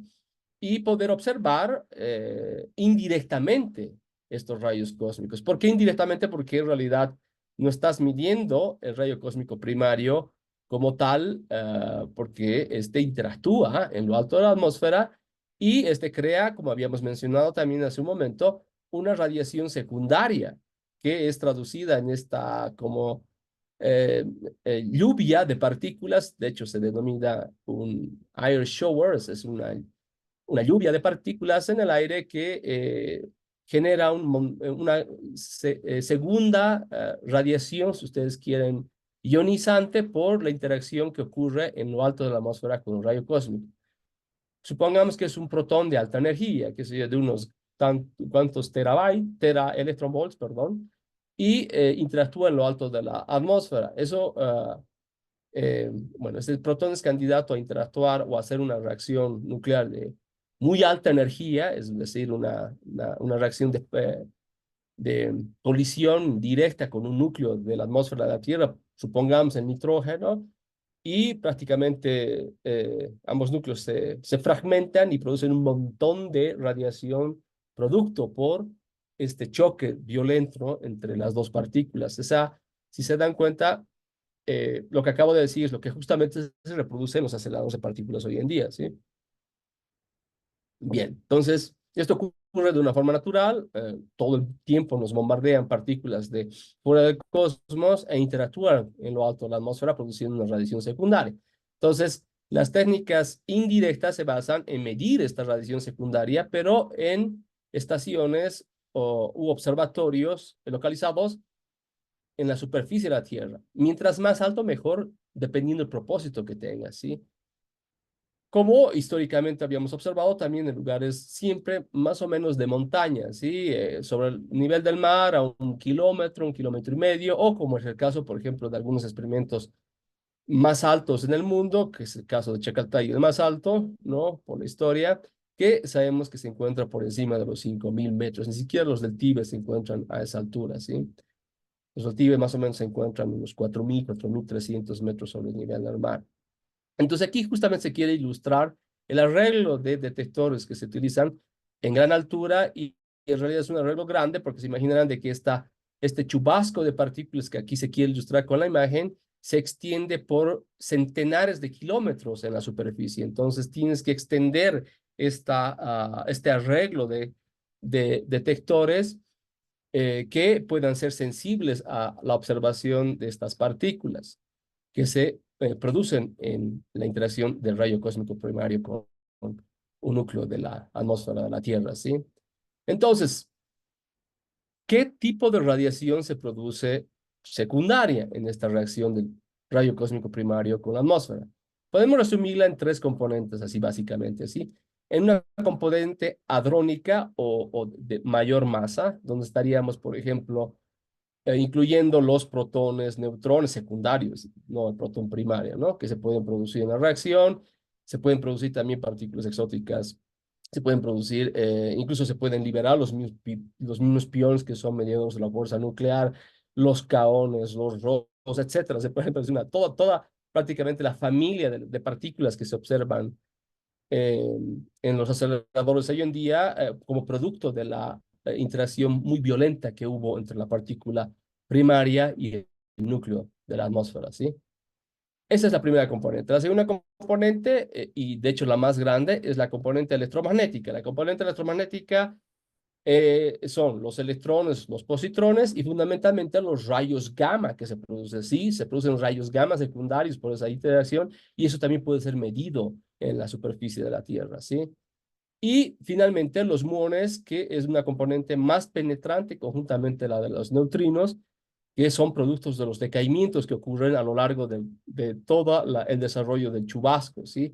Y naturalmente uno puede pensar de que mientras el chubasco vaya penetrando la atmósfera, como son partículas naturalmente que van produciéndose entre nuevas partículas y van entregando su energía al medio, estamos hablando de radiación ionizante, pierde energía, se absorbe, etcétera. Ocurren un montón de interacciones que luego van absorbiéndose en la atmósfera, si uno quiere decir. Entonces, los muones justamente son de la componente más penetrante que puede incluso llegar a niveles de el mar, ¿sí? Entonces, todo este conglomerado de varias partículas que forman la atmósfera pueden ser finalmente medidas y han sido así medidas durante todos estos años en estos varios experimentos. Y bueno, una que no he mencionado y que es también muy importante es parte de la radiación electromagnética, es la radiación Cherenkov, ¿sí? Estos telescopios que ustedes pueden observar acá, que son justamente los que ha desarrollado uno de la más grande comunidad de este tipo de tecnología que maneja, que es el Telescope Array en Estados Unidos. Estos son prácticamente telescopios, pero no miran fotones observables, ¿no? Sino miran fotones que son emitidos en una radiación que ocurre cuando igual al formarse partículas cargadas en la interacción que ya mencionamos, estas partículas cargadas interactúan con las moléculas de la atmósfera y de esta interacción, polarizando el medio, para poder simplificar, se pueden emitir radiación electromagnética en forma de fotones. Estos fotones son los famosos fotones Cherenkov, se denomina como la luz Cherenkov, que aquí también se trata de ilustrar, que de hecho incluso nos da información de incluso los inicios en los cuales ocurre este tipo de interacción. Así, cuando uno se centra en justamente enfocarse en medir solamente la luz Cherenkov de todo lo complejo que significa el desarrollo del chubasco atmosférico, también puede tener bastante información sobre la partícula primaria, que es lo que finalmente te interesa, inferir de todo esto complejo que puedes medir en la superficie de la Tierra, cómo llegas a inferir sobre quién ocasionó esta perturbación, si quiere verlo así, en la atmósfera, ¿no? A través de esta radiación. Entonces, todas estas técnicas se han ido desarrollando, son técnicas que hoy en día incluso se siguen aplicando. Y bueno, para ya ir finalizando y no cansarlos mucho, porque realmente si tendría que hablar de todas las técnicas, tendríamos que ser como un seminario, no alcanza el tiempo. Me voy a centrar en lo que es justamente un arreglo a gran altura, que es el caso, por ejemplo, de Alpaca, en el pasado Basque, en Chacaltaya. Este es como un Basque 2, veanlo así. Y es aquí justamente tenemos la gran área donde se van extendiendo, ¿no? Estamos hablando más o menos de 100 por 100 metros inicialmente. De hecho, se llama Alpaquito, es una versión chiquitita de lo que va a ser el observatorio. Y estos aquí, no sé si se llegan a distinguir como cubitos blancos. Cada uno de estos son detectores de estas partículas, es decir, ¿no? De las partículas siendo parte del chubasco atmosférico, que como sabemos son partículas, es decir, radiación ionizante, que finalmente interactúan con estos detectores que supondrán que son también pues, detectores de radiación ionizante, y de esa manera podemos inferir en que exactamente está llegando a los detectores, ¿no? Y obviamente necesitas muchos y separados en un área muy grande porque, como habíamos mencionado, el EAS o el chubasco de partículas se extiende por centenares, ¿sí? Incluso miles de kilómetros, dependiendo de la energía del primario, ¿sí? Es realmente bien complejo hacer un observatorio de esas escalas o para observar algo tan grande, ¿no? Y justamente Alpaquita es una característica de estos detectores a gran altura. Ustedes aquí pueden ver, aquí tenemos el dato. Alpaquita se encuentra a 4.740 metros sobre el nivel del mar, y esta es justamente la orientación geográfica donde se encuentra. Estamos en el hemisferio sur. De hecho, solamente como comentario, Alpaquita será el primer observatorio después de muchos años en el hemisferio sur que observará fundamentalmente la radiación gamma del cosmos, ¿sí? Entonces es un observatorio de rayos gamma. Ese es el propósito de Alpaquita. Bueno, y aquí tenemos un detalle un poquito más extenso del observatorio. Cada uno de estos cuadritos aquí representando, esto es Alpaca. Lo que les acabo de mostrar es esto, es una parte en realidad de acá. Alpaquita se extenderá en esta región de acá, es esto de acá, un poco más extenso acá, y va a contener un detector subterráneo de más o menos 900 metros cuadrados. Aquí están los detalles. Los detectores subterráneos sirven para detectar los muones dentro de la componente que ya sabemos, ¿no? Que se produce de LEAS. ¿Y para qué quieres detectar muones? Porque queremos discernir de todo lo que llega a los detectores de la superficie, queremos discernir en los muones para poder justamente inferir finalmente cuál ha sido el primario que produce el rayo cósmico. La lógica va como sigue. Si el primario ha sido una partícula cargada, entonces se observarán varios muones en los detectores de muones, ¿sí? Si la partícula primaria ha sido un rayo gamma, Justamente aquí está ilustrado precisamente como si fuera un rayo gamma. Este casi no produce muones, o no produce literalmente, ¿sí?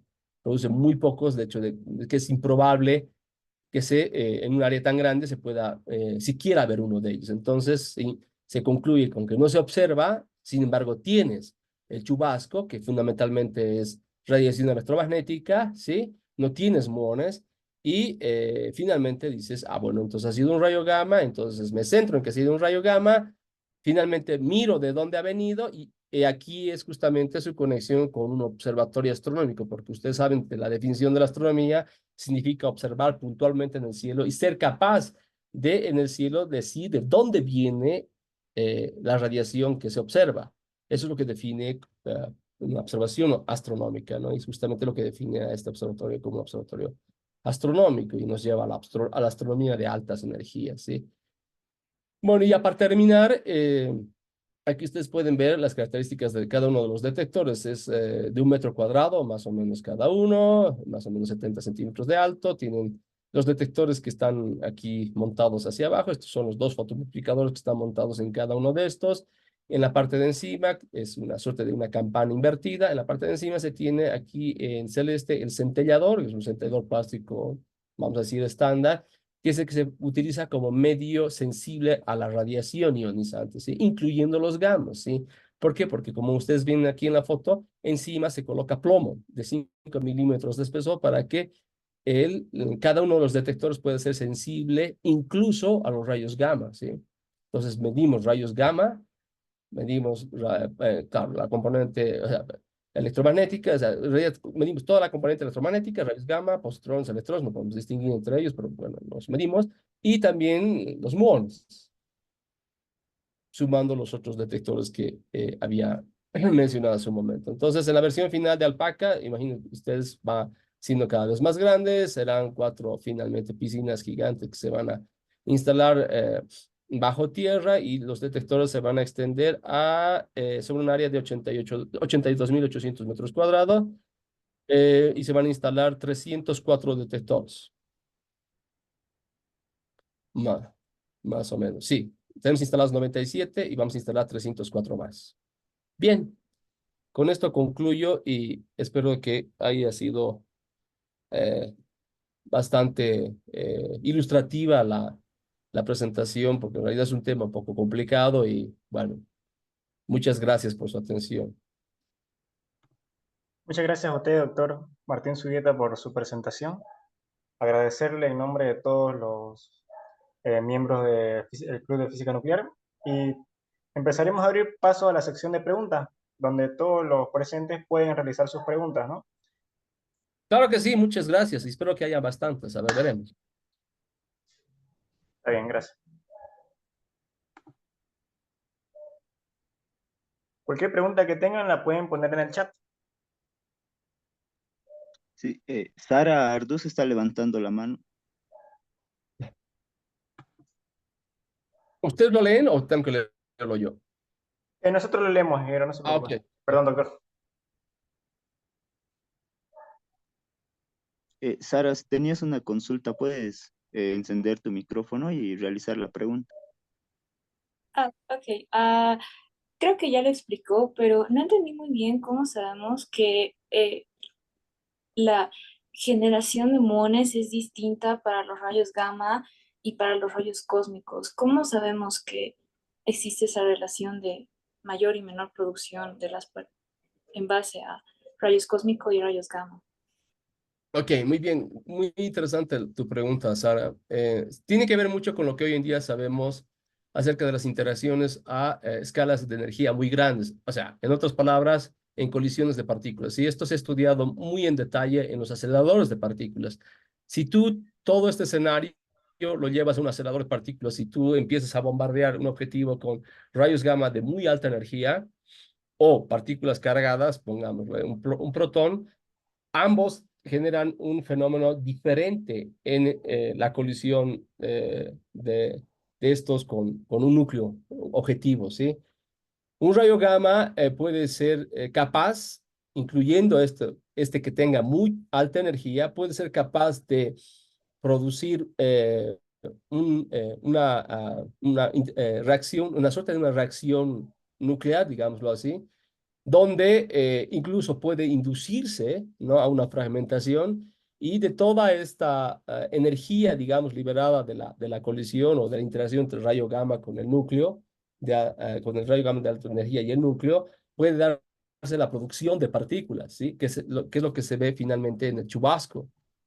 Pero no hay la suficiente energía, por más que tenga una energía muy grande el rayo gamma, de producir, por ejemplo, muchos protones o neutrones o muones o los mismos hadrones que son los que dan paso a la creación de los muones, porque dentro de los, por ejemplo, hadrones, y hablando específicamente de los mesones, los piones o los caones son los que producen los muones por los decaimientos, ¿sí?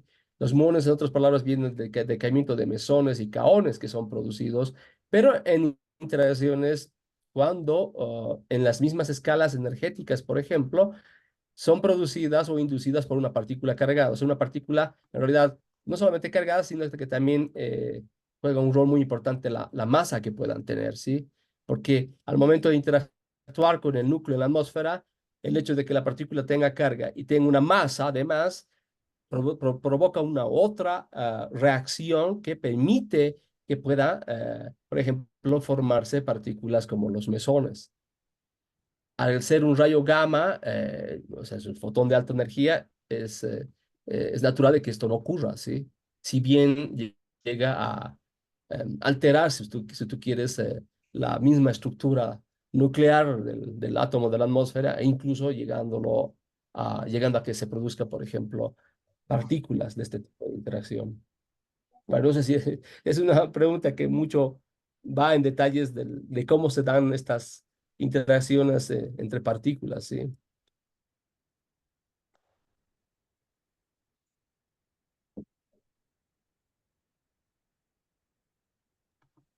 Gracias. ¿No? ¿De qué? ¿Alguna otra pregunta?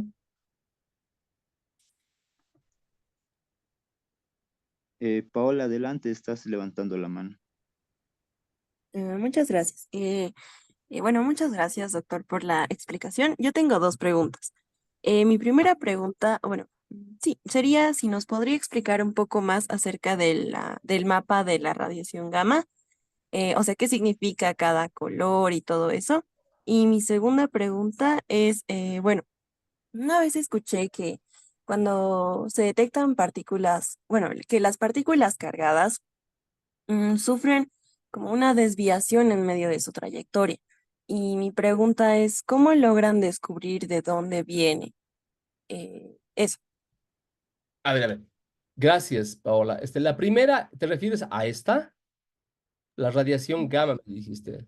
No, su primera diapositiva. Ah, esta de acá. Ah, ya. Ok, ok, ok. Ok, a ver, contestando primero la primera pregunta. A ver, esto es lo que observa el satélite Fermi, ¿sí?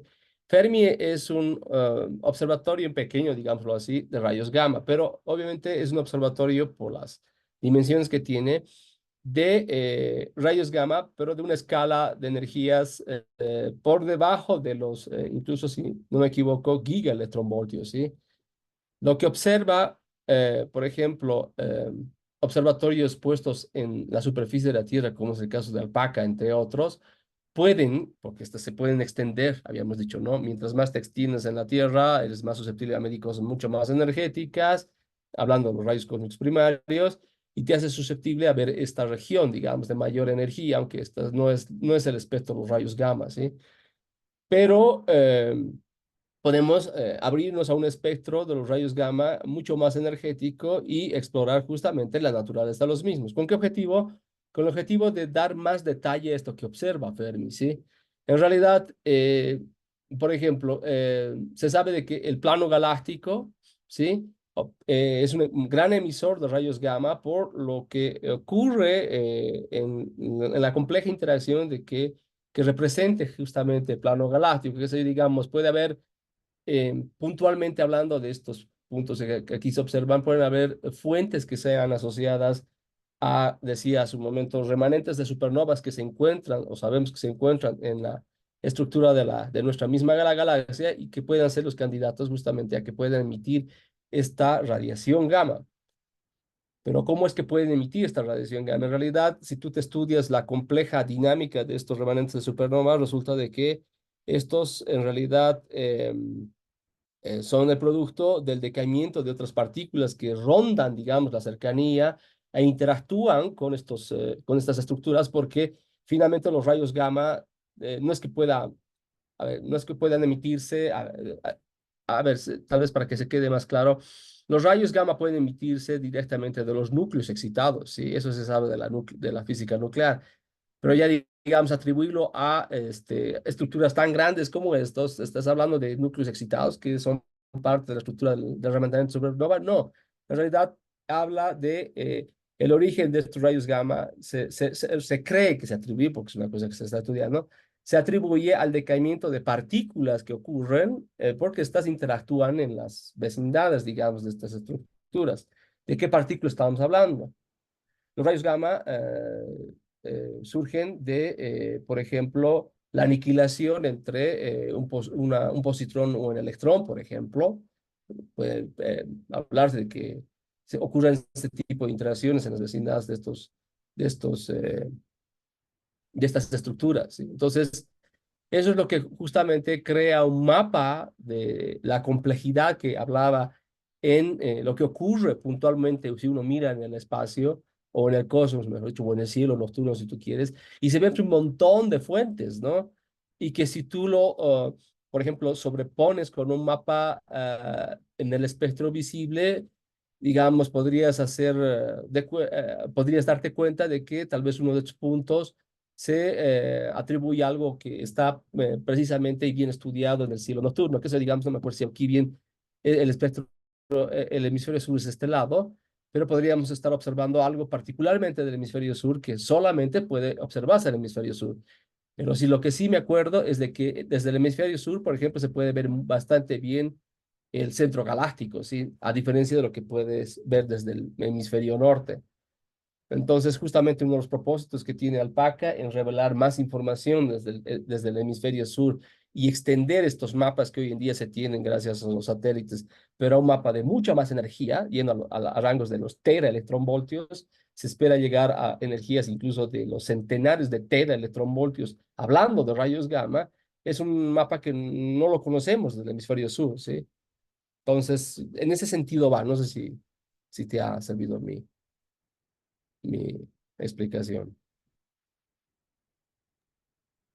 Sí, muchas gracias, pero preguntaba más acerca de, digamos, qué significa que esté pintado una parte de color azul, otras partes de más naranja, rojizo, amarillo. Ah, ya, perdón.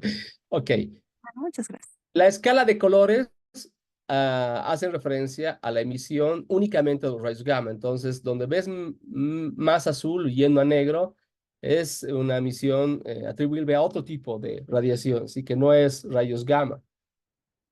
Donde se hace más intenso los colores yendo amarillos y naranjitos, y bueno, rojos, o entre rojos y naranjas, que son puntualmente emisores de rayos gamma.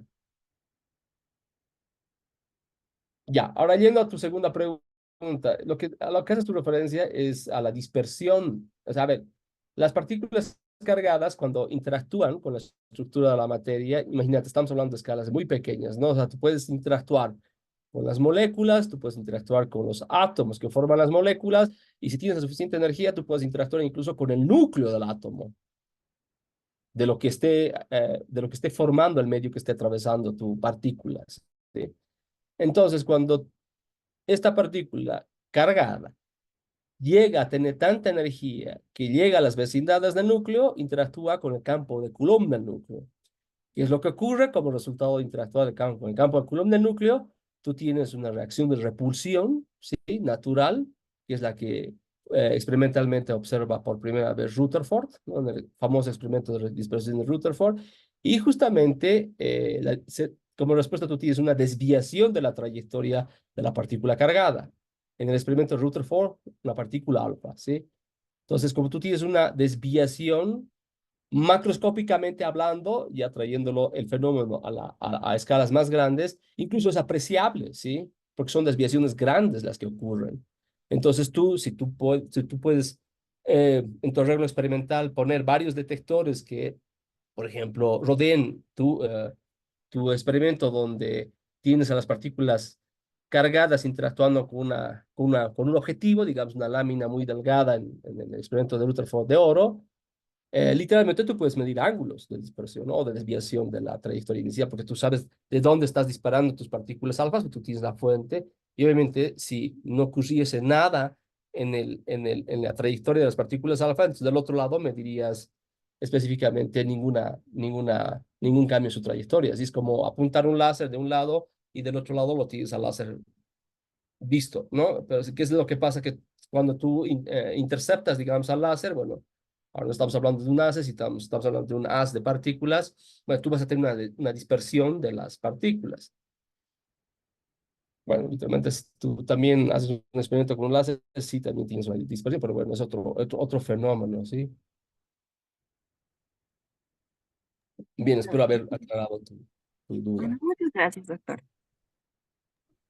El doctor Miguel Ángel Callaguara Ugarte también nos felicita por su exposición y le consulta si existe la posibilidad de aprovechar estos rayos cósmicos o subproductos desde el altiplano.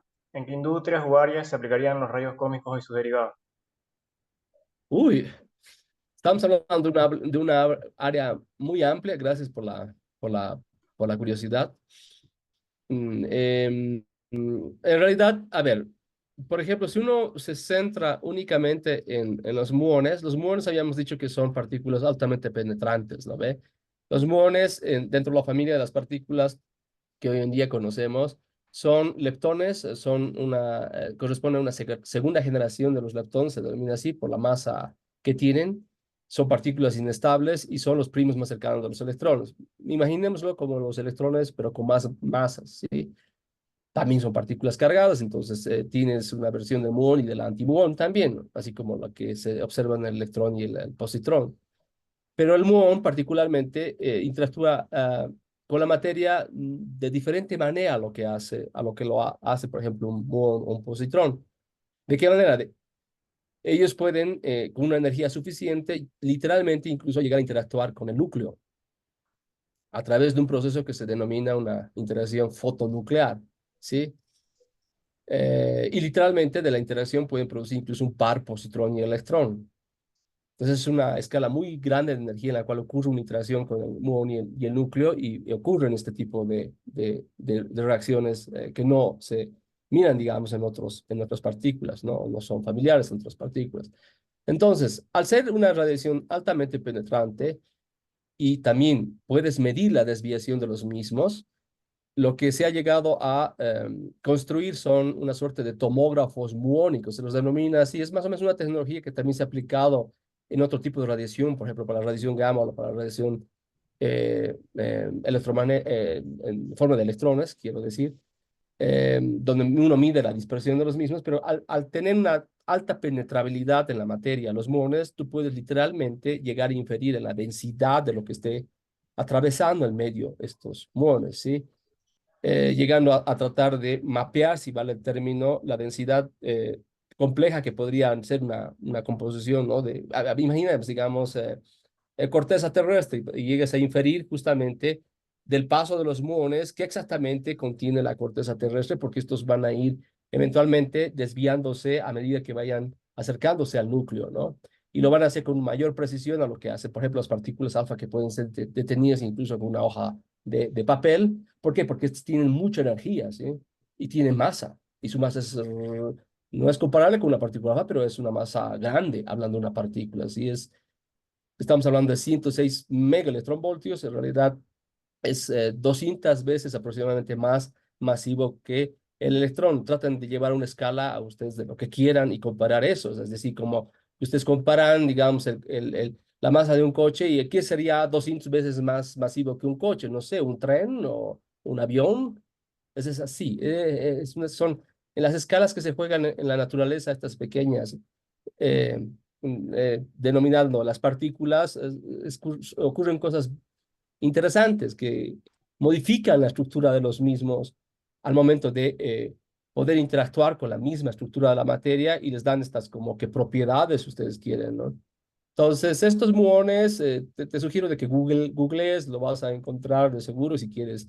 También más referencias se te puede proporcionar. Se llama tomografía muónica. Es impresionante porque lo que se ha llegado a hacer hoy en día, desde el momento en que se usó esto, por descubrir, por ejemplo, las cámaras ocultas en la pirámide de Giza, que se ha hecho, hay artículos publicados al respecto. Hoy en día se explora, por ejemplo, montañas enteras, ya que pueden penetrar la materia y usted diga cuánto pueden penetrar. Habría que estudiar una función que se llama el stopping power de los muones, pero literal, ellos pueden atravesar mucha materia, pueden atravesar decenas de metros de solamente plomo, pueden atravesar, obviamente, la atmósfera para ellos no es nada, ¿no? O sea, pueden atravesar la corteza terrestre. A ver, para que quede claro, de todo lo que conocemos en forma de partículas y radiación de la naturaleza, la segunda componente más penetrante de la misma son los muones. ¿Cuál es la primera? Los neutrinos. Los neutrinos literal pueden atravesar todo el planeta y no nos podemos ni siquiera percatar que lo hacen. ¿Sí? Bien, espero que haya sido de ayuda mi explicación. Gracias por su respuesta, doctor. Juan Carlos Bazán también tiene otra pregunta. Buenas noches, doctor. Buenas Eh, noches.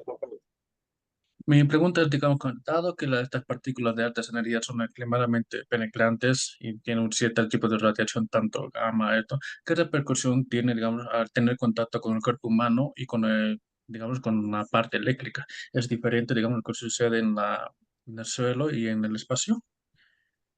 Muy buena tu pregunta, Juan Carlos, también. O sea, has debido escuchar seguramente que el mayor enemigo del astronauta o de la nave espacial es en realidad los rayos cósmicos. No sé si el han escuchado, pero eso justamente se llegó, digamos, a esa conclusión porque al hablar de que si tú sales del planeta, te estás exponiendo a un mar de radiación y de hecho un mar súper energético. Entonces, ¿qué es lo que ocurre?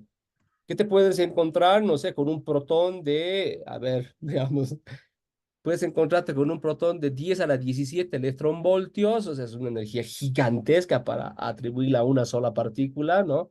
A estos rangos de energía, por ejemplo, que se tienen por acá, de la región de la rodilla, es como si ustedes atribuirían a la energía de una pelota de béisbol bateada por el mejor bateador de béisbol, que ignoro quién es, ¿no? Más o menos la velocidad de la pelota de béisbol llega a unos 50 kilómetros por hora, algo así, una cosa increíble. Ahora, imagínate esa energía no centrada en todo lo que es la estructura macroscópica de la pelota de béisbol, sino a enfocarla en un protón de la pelota de béisbol. O sea, de eso hablamos, es una energía muy grande, ¿sí? Por eso es que producen estas reacciones en lo alto de la atmósfera, o sea, literal fragmentan núcleos. Entonces, si fragmentan núcleos o ionizan la materia por ser bondadosos, ¿no? Ya que pueden producir una fragmentación directa. Entonces, ¿qué es lo que provocan cuando se encuentran con algo vivo y no muerto? Es lo mismo, podrían fragmentarte, ¿no? Entonces, de hecho, y esto se sabe, digamos, ¿no? Desde el siglo pasado, la radiación ionizante es nociva para la salud. Y bueno, y también es nociva para los componentes electrónicos, porque al tener tanta energía, ya sea peor en el espacio y también dentro de la Tierra, llegan a alterar la estructura literal molecular o incluso atómica, siendo, digamos, más, yendo a las energías más grandes, incluso la misma estructura nuclear puede ser alterada, ¿eh? Entonces tú tienes una alteración a toda escala en la escala pequeña que conforma, digamos, la célula o algún medio vivo, ¿no?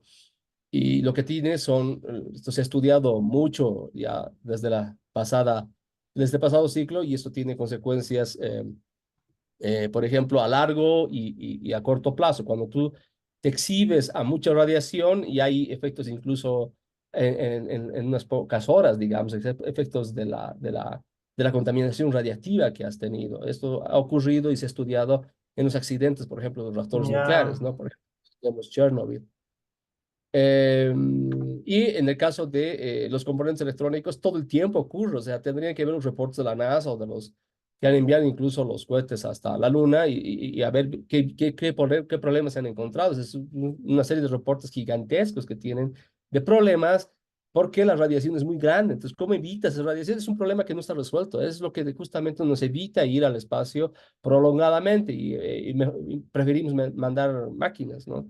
Entonces, es un problema grueso porque la radiación, en realidad, si bien se convive con ella, porque es parte de la naturaleza, si tú quieres, dentro del planeta, bueno, si te encuentras a una altura razonable, bueno, te estás exponiendo a más radiación, que es nuestro caso, y bueno, no nos morimos fundamentalmente por ese único propósito. Debe haber alguna modificación, de hecho, genética, que ignoro cuál es, pero debe de haber, ¿sí? De los que viven más abajo. De repente, si uno se exhibe a mayor radiación, imagínense en un lugar alto y además ponemos un reactor, no sé, o sea, de repente sumamos más radiación al ambiente, incluso creada por el hombre, entonces nosotros deberíamos de estar en una catalogación de ser, por ejemplo, personas que viven en un ambiente radiactivo más alto de los demás, algo así, ¿no? Entonces todo esto está ya normado y, y, y, mm, eh, y controlado por la Organización de Energía Atómica, ¿sí?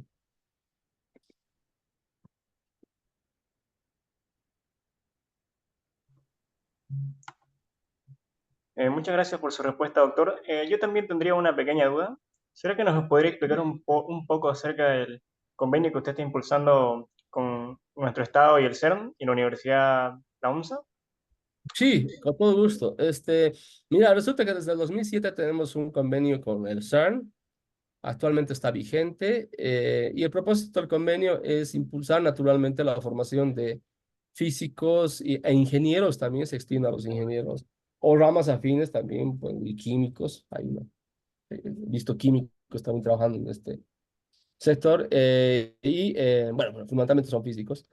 Y la formación es tecnológica porque aprenden, ¿no? Técnicas de detección de la radiación, son participando, por ejemplo, de proyectos grandes que se llevan adelante en el CERN, en el acelerador, por ejemplo, en el LHC, como, por ejemplo, mencionaste, ¿no? En mi currículum, ALICE es un ejemplo de ellos, por ejemplo. Hay otros experimentos. El CERN es un laboratorio modernamente de física de partículas, pero no olvidemos que es un laboratorio en realidad físico nuclear. El CERN ha sido fundado en 1954, 2 años después de haber sido fundado el Laboratorio de Física Cósmica de Chacaltaya. Eso por si acaso no es al azar, eso tiene una razón y ha sido impulsado desde ese entonces como un laboratorio de física nuclear, o sea, explorando la naturaleza intrínseca a pequeñas escalas del cosmos, ¿no? Y ir estudiando en detalle qué es lo que ocurre con estas interacciones que se observaban inicialmente en lo alto de las montañas. Entonces, en esa dirección va la formación, ¿no? Y la capacitación de los estudiantes. Ahora, el convenio tiene un alcance de poder, por ejemplo, por lo menos cada año enviar a un estudiante a un curso de verano que es muy bonito, de 3 meses allá. Y esto el estudiante se lo tiene que ganar ¿cómo? Se lo postula al estudiante, el requisito es de que tengan alguna experiencia de trabajo, por ejemplo, en el área nuclear o de física de altas energías. Repito, pueden ser ingenieros, físicos o áreas afines. El hecho es de que demuestren la experiencia en algún trabajo, por ejemplo, podría ser un trabajo de grado o una publicación al respecto que incluya su trabajo de grado, qué sé yo, ¿no? Y bueno, y hay otros requisitos más que se tienen que cumplir, que son, por ejemplo, de idiomas y detalles que te piden algunas instituciones que son de Europa o Estados Unidos. En este caso, hablando del CERN, no he visto que sean exigentes en la petición literal de una lengua para comunicarte, pero ellos asumen que por lo menos sepas inglés. Entonces, no es que tienes que presentar un diploma, digamos, que demuestre tu habilidad de hablar en inglés. Podríamos también decir de que tú eres capaz, digamos, de hablar. Bueno, eso al final nunca me han pedido explícitamente, pero sé que ahora estaban, creo que, insistiendo en ese sentido. Pero lo fundamental es tu capacitación como investigador en el área. Repito, nuclear o altas energías, ¿sí? Entonces,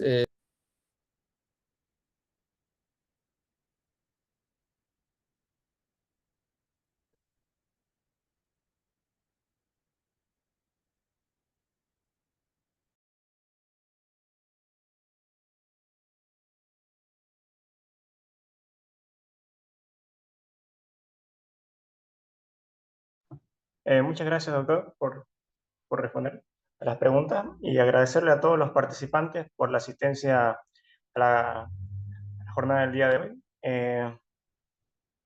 No se olviden llenar el formulario de la asistencia que está en el chat de la reunión y a expresarnos nuestro sincero agradecimiento al doctor Martín Subieta por compartir generosamente sus conocimientos con nosotros. Y eso sería todo, ¿no?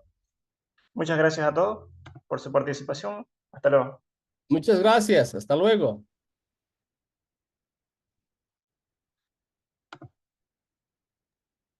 Gracias, doctor. Hasta luego.